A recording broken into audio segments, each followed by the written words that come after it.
Politics and Business Television. The top stories. President Bola Tinubu vows to stamp out insurgents terrorizing the country. Former presidential spokesman Femi Adesina says that former President Muhammadu Buhari is not a bigot. Governor of Oyo State, Seyi Makinde, blames explosion in Ibadan metropolis on activities of illegal miners. Details coming up shortly.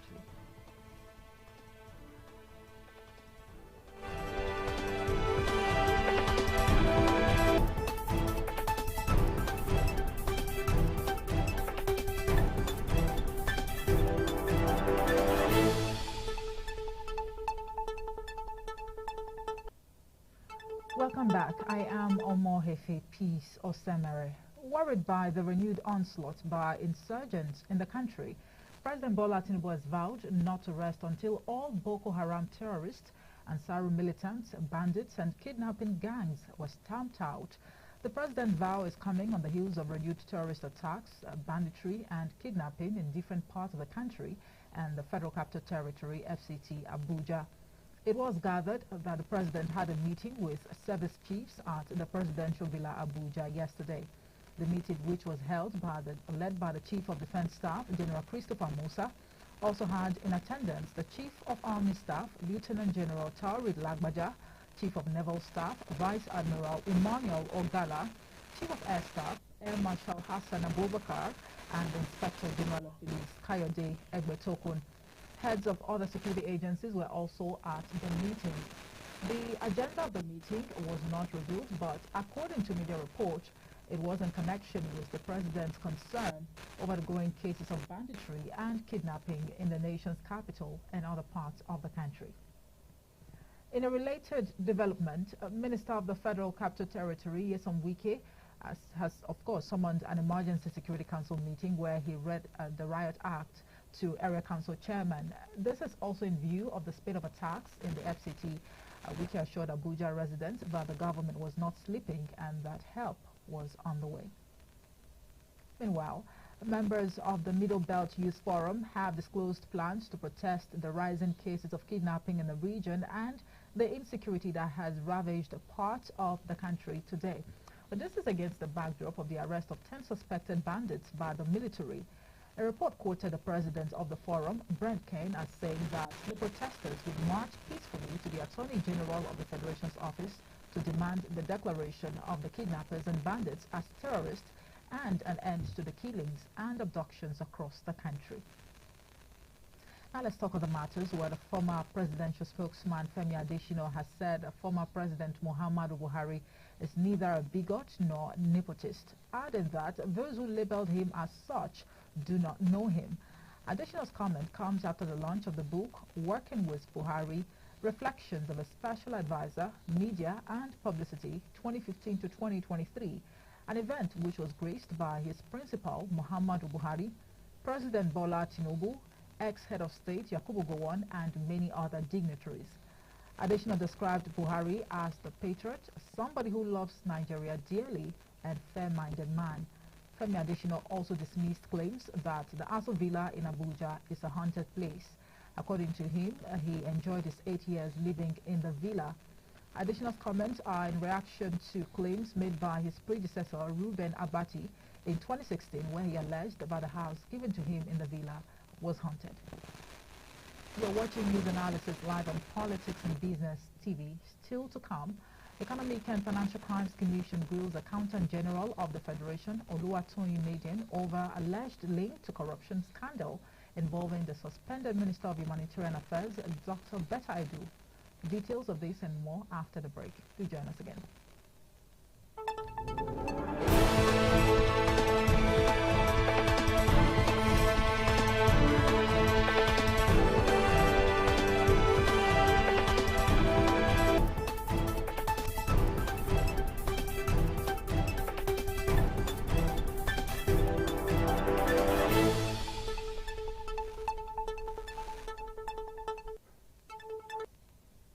Well, welcome back from that break. You're watching News Analysis live on Politics and Business TV. Now, the governor of Oyo State, Seyi Makinde, has blamed the explosion that rocked Ibadan metropolis on the activities of illegal miners occupying one of the buildings in Bodija area of the state capital. According to media reports, no fewer than 10 persons were feared killed and 15 others hospitalized following the explosion that also affected a section of the governor's office secretariat, Oyo State House of Assembly, the residence of the former Attorney General and Minister of Justice, Chief Bola Ige, some buildings at Ologuneru, Akpete, New Garage, Bashorun, Akobo, Songo, and Eleyele. Addressing journalists a moment after inspecting the site of the explosion, Makinde stated that the miners had stored explosive devices in the building which caused the blast. In a statement posted on his verified X account, formerly Twitter, the governor said the state government is providing temporary accommodation for those whose houses were affected as a result of the blast. Now, the Economic and Financial Crimes Commission has interrogated the Accountant General of the Federation, Oluwatoyin Median, over an alleged link to a 582.2 million naira fraud involving the suspended Minister of Humanitarian Affairs, Dr. Betta Edu. It was gathered that the AGF was squeezed at the Anti-Graft Agency's headquarters for over 6 hours and was released with no condition in the evening. Now, with no end in sight to the corruption allegations in the Ministry of Humanitarian and Disaster Management, every day or week now leaves Nigerians with something to chew on. Now, fresh revelations have revealed that President Bola Tinubu had approved the release of 3 billion naira to verify the National Social Register under the former administration of Muhammadu Buhari. The special advisor to the President on Information and Strategy, Bayo Onanuga, disclosed this on Monday. This is against the backdrop of the ongoing investigation into the alleged misappropriation of 585 million naira by the suspended Minister of Humanitarian Affairs and Disaster Management, Dr. Betta Edu. While this latest development has been sparking a lot of reactions, the presidency has called for restraint and patience from Nigerians, thereby warning against a media trial. On news analysis, how justified is the 3 billion naira approved for the verification of the National Social Register? Joining us now to discuss this is the National Secretary, Coalition of United Political Parties, CUPP, Chief Peter Ame. Good afternoon. Thank you so much for joining us. Good afternoon. Pleasure to be here. All right. Well, of course, the last time we spoke, it was actually over the telephone where you shared your 2 cents, on this particular subject matter. Will it be right to say that, we already started 2024 on some sort of dramatic note, with all of the controversy going on at the moment? Well, I think for me, because this matter relates to the life of the Nigerian people, affects the life of Nigerian people, of how they have quality standard of living. This is beyond controversy. This is a deliberate attempt to always use whatever resources that are available to help Nigerians to live better life. Using it to survive, to help cronies to live better life. So for us, the controversy, the way they call it, is something that affects human life, and we should all discuss it as Nigerians.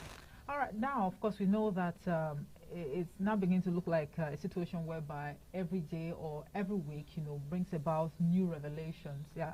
Now, the one that is, about the latest right now, and also on the lips of a number of Nigerians, is the fact that 3 billion naira was actually approved to verify the National Social Register. How would you react to this?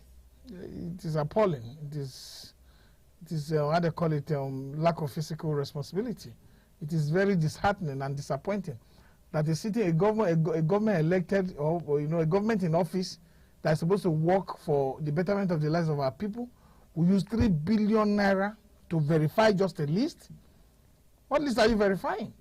The people you are picking up have BVN, they have NIM, you have National Assembly members that are supposed to be representing federal constituencies, you have State Assembly members that are representing state constituencies, you have senators that represent districts.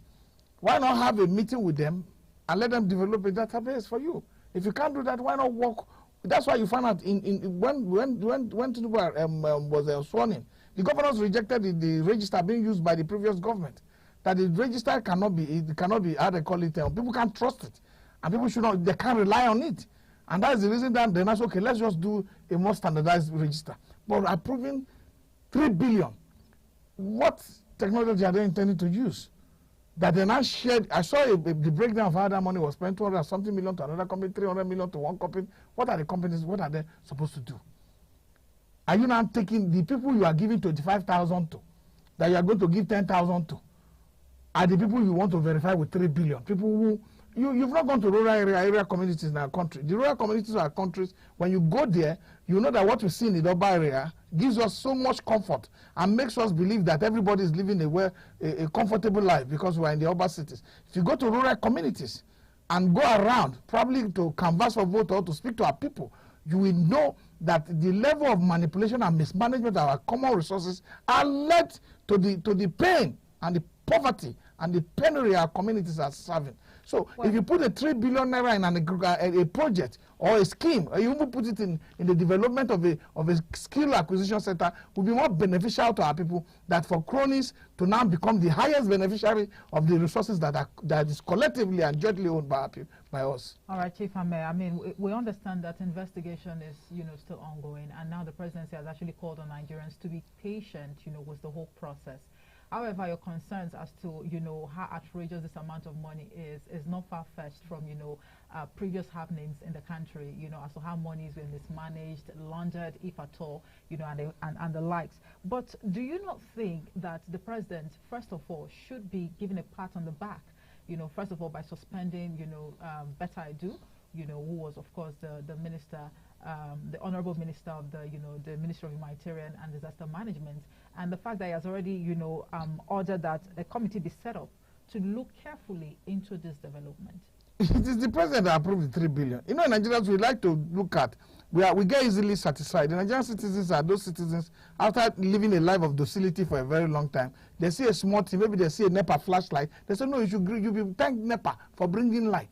It is responsibility why Nigerian, when they call it transmission companies were established, whatever to transmit light to the homes of ordinary Nigerians. So the responsibility why the president is sitting in the presidential villa today is for him to work and make sure that our common resources that will benefit the life of our people, is properly managed in a way that the people are not shortchanged to the benefit of those who are in the corridors of power. And that is the responsibility he holds. So with the new revolution of 3 billion from his chief of staff, it has proven that the president is aware. So if you are punished, if you are now going to use sledgehammer on Better I Do, which I also feel she should be able to write back. See, nowadays we don't have courageous people who are appointed into office. Should be able to write back, no, Mr. President, this 3 billion naira will be too much. We can just look for this way. You should be able to advise. But they're like toothless, how they call it, people in office who feel that they cannot go. And that's why we say appointment, for the power that has been given to the president to appoint, is a power that is derived from the Constitution. And the Constitution is an authority given by the people. So he must see that, oh, I'm appointing people not to serve me. I'm appointing people not to be yes sir to me or be hallelujah ministers to me. They should be the ones that will have the courage to stand and say this should not go, and this is an alternative opinion of what should be appropriated for such event, such an assignment. And if you look at what they say no, the permanent secretary should be. Do you know the permanent secretaries are given authority by the president? Then the permanent secretary sits in an office. Then there's a fraud going on, and then you remove the minister, and then you tell the permanent secretary to take charge. When the permanent secretary could not even reply, there was a time we had permanent secretaries, so, like the Philip Osodo. You go and ask them. Go and look at what they did. They could even recommend to the president that you have taken an action that will not benefit the masses. Not the kind of permanent secretaries you have today, who are now, just following everything they say, and then approving and say, approve as process as approved. This revelation. So I don't think the president should be exempted.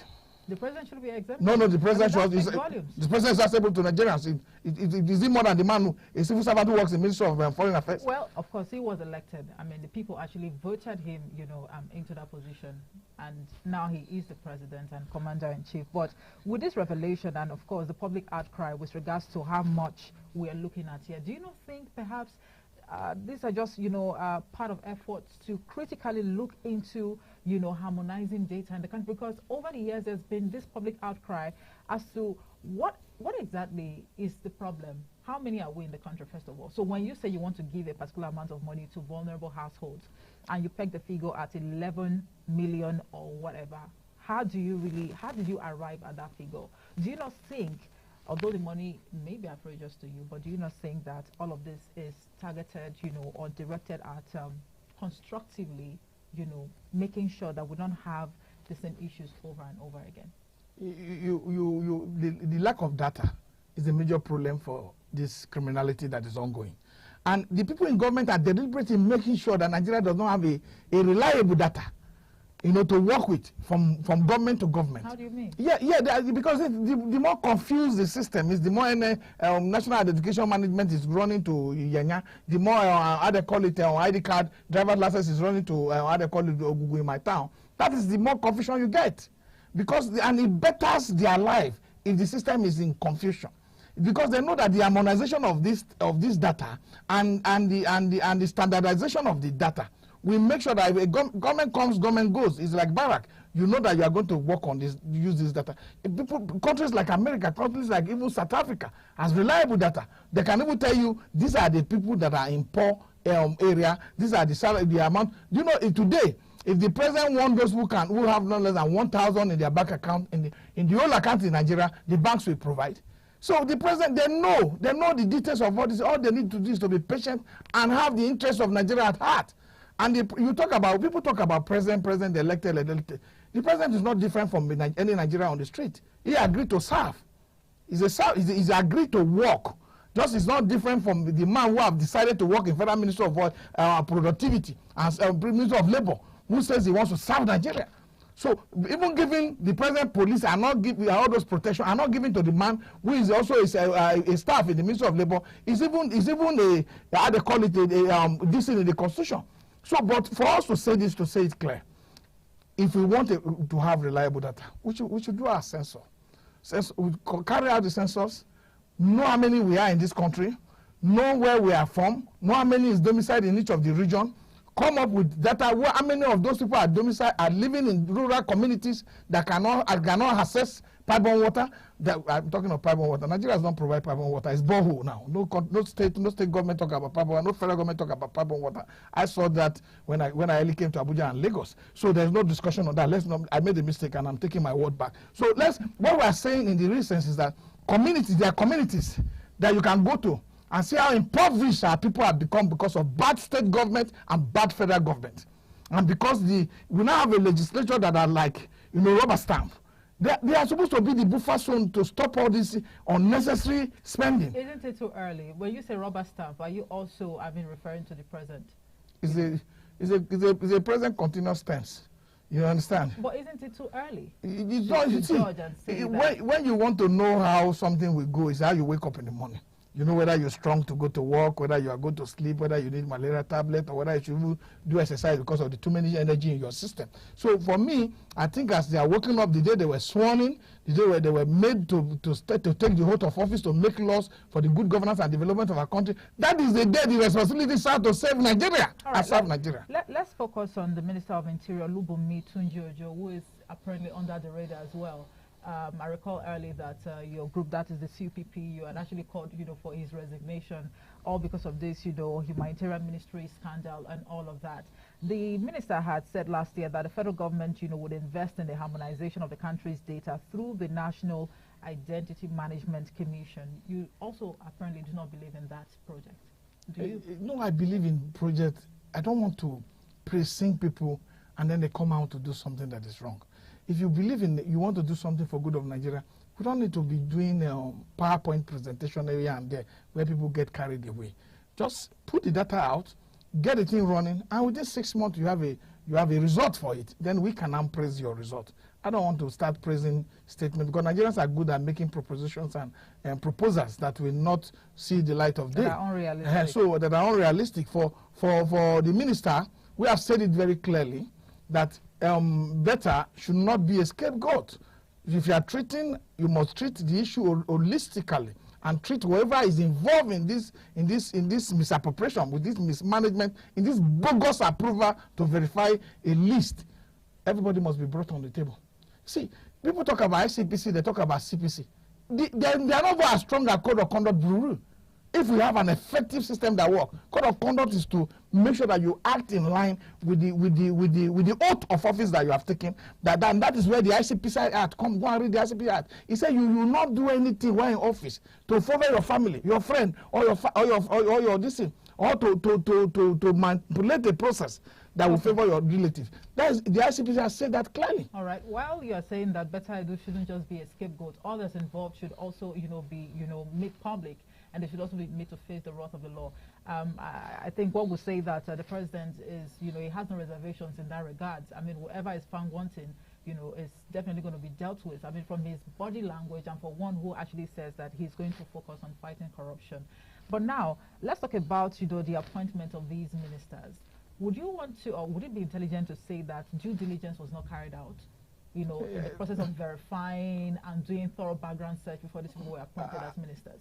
I think many of our appointments in this country is about political consideration. It's about those who probably knows how to sing praises more. It's not about probably competence, merit and ability. It's not driven by those factors. If it's driven by those factors, we won't have people in government that will just sign without even look.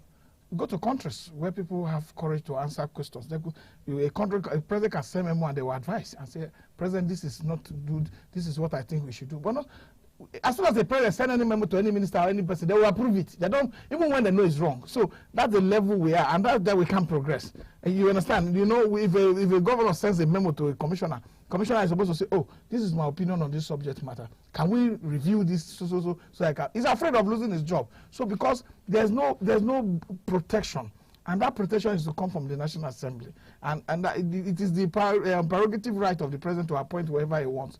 But if he had decided during his campaign that he wants to serve the people, look at when Betta was announced. When she got to the presidency, based on videos that I saw that are not verifiable for me, they collected her vehicles, they put her in another vehicle, she left. Tunojo went to the presidency, sat, drank tea, came out, and went back to his office. Till today, God of God is inviting him, he has not gone. So there's nothing you can tell me. His wife was a member of the company. He was a member. He said he has left. He has left the company does not mean that he does not have affiliation to that company. So for the company to get such a contract at that period, there's a personal influence that he has put upon that process. And we must treat everybody in this country equal. And if Betta is answering questions, I think in my honest and and very justified opinion, Tunde Ojo too should be asking certain questions in whatever quarters that it was, whether Code of Conduct Bureau, ICPC or EFCC. Now, there are also concerns around this humanitarian ministry that was set up under the former, President Muhammad Buhari-led administration. It's supposed to be a ministry that, would come up with policies and measures to alleviate the sufferings, of the common man on the street. But as it is right now, it's been from one scandal to the other, cases of corruption, diverting monies meant for, the average man on the street and all of that. Would you also join forces with some Nigerians who are suggesting that the ministry be scrapped? I don't believe in throwing a baby, with the bathwater. What I believe is that the mandate of the ministry should be reviewed. The mandate of the ministry should be reviewed to be able to, cater for professionals who want to be cameramen, sponsor them, buy them those expensive cameras so that they can, be productive in the system. They will have, a by effect of those who are working for them, who also get paid. Get artisans, like for, those who work on the road, like mechanics, train them, go to our technical college and put more money. Let the humanitarian ministry, because there's FEMA, there's the other agency, how they call it, NEMA. There's NEMA, who is responsible for emergency relief that has been doing for a long time. Empower NEMA. Let it be under a parastatal attached to the ministry that will look at humanitarian issues for disaster management, for sharing of rights to people who have been involved in IDPs and all that. Let them handle it. You just enforce it. You don't take everything away, the social responsibility of NEMA. Then you look at the humanitarian and then make sure that you change the entire mandate. Because what we lack in this place, we don't promote SMEs. We don't promote small companies. We don't allow small and medium enterprises to flourish. So they should be able to, because that has a more spiral effect than giving 25,000 for somebody. 25,000 cannot buy a bag of rice. Right. And a bag of rice is not enough for a family of 7 today. So these are the issues. 25,000, you go to the market, you'll be able to buy add to what you are buying. So it doesn't take anybody home, because we're looking at what takes people home. And you look at the minimum wage, what takes people home. The minimum wage can't, the 25,000 naira can't. They talk about trader money. The traders are not seeing the money because the system is not arranged. The system has been politicized. It's a political gimmick to promote the interest of a political party over the collective interest of our own general public. Again, that speaks volumes, Chief. I mean, one must say. But in a whole, I mean, we're actually, approaching the end of this conversation. What do you have to say about the NLC, especially as this subject matter is concerned? I think the NSC has to do more. The NSC has to do more. There's a heavy casualization of workers across Nigeria by foreign, people who come around to establish small companies, and our people who are suffering under them. Those who are as qualified as our people. NSC has to, expand its reach beyond just, having conversation with government. They should look at private sector failures on how they treat workers and be very proactive. NSC should see that, these are the things they need to do to save our people. But most importantly, it is not just even the responsibility of NSC to save the general public. The NSC is supposed to cater for its own workers who are members of the National Labour Congress and TUC, Trade Union Congress. It is the responsibility of Nigerians who are the watchdog of democracy to speak up, to act, and to question those who have been elected into office. That is what the Constitution says. So if Nigerians are sleeping, even the Constitution says that we, the people, though it was written by military government, it is not our constitution, but we accept it because it is what we are operating, is the current modus, and we need to continue to work with it until we sit down and frame up a constitution by the people, collectively sit down. A lot of people are afraid, they don't want to sit down. You can't operate on shaky foundation. Okay. All right, Chief, in a yes or no response, do you think the president should reshuffle his cabinet in the days to come? It's just difficult. I don't see the cabinet doing anything as of now. And I don't want to just say yes because, to be fair, it's too early. In some cases. Oh, it's too early now? In some cases. Okay. For me to just say remove everybody. But let them, not necessarily to remove everybody, just to reshuffle perhaps. Okay, reshuffle. Reshuffle should do. By now you should know whether those who have been put there are round pegs in round holes or square pegs in square holes. By now you should know if they are performing. All right, Chief Peter, I'm afraid we just have to leave the conversation here, but thank you so much for talking to us. My pleasure. Chief Peter Ame is the National Secretary, Coalition of United Political Parties, and together we have been discussing how justified, is the 3 billion naira approved for the verification of the National Social Register. Our fingers are crossed to see new, events or developments that would unfold from this, scandal that has to do with the Humanitarian Ministry. Well, thank you so much for watching. I am Omo Ifepiso Semere, and I'll be back at the top of the hour with the news updates. Good afternoon.